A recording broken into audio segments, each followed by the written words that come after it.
Kenya পূর্ব আফ্রিকার ভারত মহাসাগরীয় উপকূলে অবস্থিত এক রোমাঞ্চকর, বৈচিত্র্যময় ও প্রাকৃতিক সৌন্দর্যের দেশ।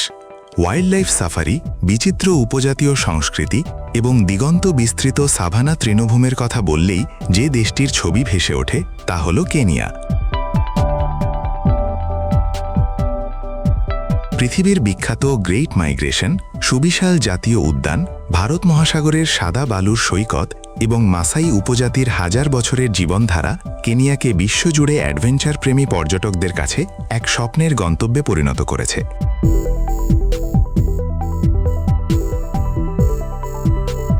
কেনিয়ার রাজধানী হল পূর্ব আফ্রিকার ব্যস্ততম ও আধুনিক শহর নাইরোবি। খ্রিস্ট ধর্ম প্রায় 85%, প্রধান এই দেশের সরকারি ভাষা সোয়াহিলি ও ইংরেজি এবং প্রচলিত মুদ্রা হল কেনিয়ান শিলিং। দীর্ঘ সময় ব্রিটিশ শাসনের অধীনে থাকার পর 1963 সালের 12 ডিসেম্বর কেনিয়া যুক্তরাজ্যের কাছ থেকে স্বাধীনতা লাভ করে। কৃষি, বিশেষ করে চা ও কফি রপ্তানি এবং পর্যটন খাত দেশটির অর্থনীতির অন্যতম মূল চালিকা শক্তি, যেখানে মাথাপিছু আয় প্রায় $2100 কেনিয়ানদের প্রধান খাদ্যাভ্যাস ভুট্টা, শাকসবজি ও মাংসের উপর নির্ভরশীল, যার মধ্যে জাতীয় খাবার উগালি, ভুট্টার মন্ড এবং সুস্বাদু নিয়ামা চোমা গ্রিল করা মাংস বিশ্বজুড়ে বেশ সমাদৃত।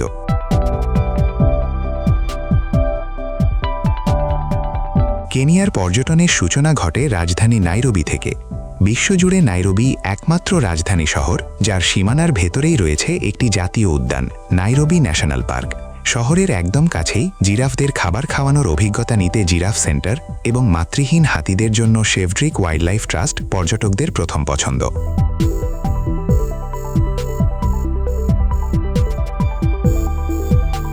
কেনিয়ার পর্যটনের আসল মুকুট হল বিশ্বখ্যাত মাসাই মারা ন্যাশনাল রিজার্ভ। প্রতি বছর জুলাই থেকে অক্টোবর মাসে লক্ষ লক্ষ ওয়াইল্ড বিস্ট ও জেব্রার তানজানিয়ার স্যালেনগেটি থেকে কেনিয়ার মাসাই মারায় আগমন, যাকে বলা হয় গ্রেট মাইগ্রেশন। তা দেখার জন্য পৃথিবীর নানা প্রান্ত থেকে সাফারি প্রেমীরা ছুটে আসেন। খোলা জিপে চেপে আফ্রিকান সিংহ, চিতা, হাতি ও গন্ডার দেখার অভিজ্ঞতা যে কোনো ভ্রমণকারীর জীবনের সেরা রোমাঞ্চ।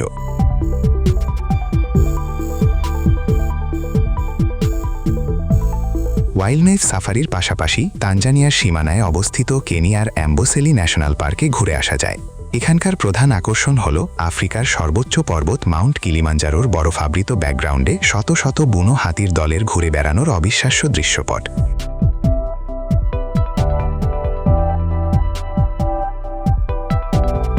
অন্যদিকে সমুদ্রপ্রেমীদের জন্য কেনিয়ার উপকূলীয় শহর মোম্বাসা ও ডিয়ানি বিচ সাদা বালি ও নীল পানির এক অনন্য স্বর্গ।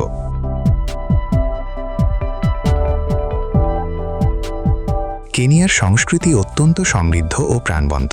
বিখ্যাত মাসাই উপজাতির গ্রাম ভ্রমণ করে তাদের ঐতিহ্যবাহী পোশাক, লাফানোর নাচ, অদমু এবং জীবনযাত্রা খুব কাছ থেকে দেখা যায়। স্থানীয়দের আন্তরিক অভ্যর্থনা বাক্য হাকুনা মাতাতা, কোনো চিন্তা নেই, এবং করিবু, স্বাগতম, পর্যটকদের এক নিরাপদ ও আপন আবহ এনে দেয়।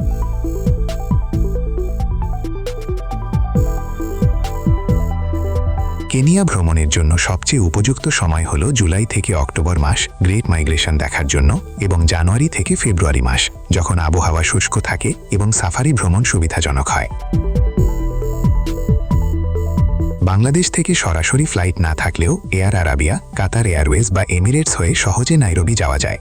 বাংলাদেশি পর্যটকদের জন্য কেনিয়া ভ্রমণের ক্ষেত্রে সুবিধাজনক electronic travel authorisation ETE system রয়েছে। 5 থেকে 7 দিনের একটি দারুণ সাফারি ভ্রমণের জন্য আন্তর্জাতিক বিমান ভাড়া, jeep safari, park ticket, hotel ও খাবার সহ জনপ্রতি আনুমানিক 2,20,000 থেকে 2,90,000 টাকা বাজেট রাখতে হয়।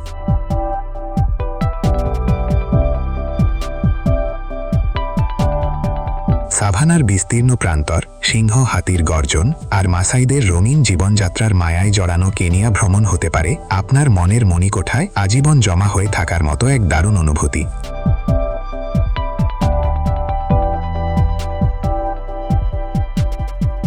আর পরবর্তী পর্বে ক্যামেরুন সম্পর্কে জানতে আগামীকাল চোখ রাখুন বাংলার কলম্বাসে।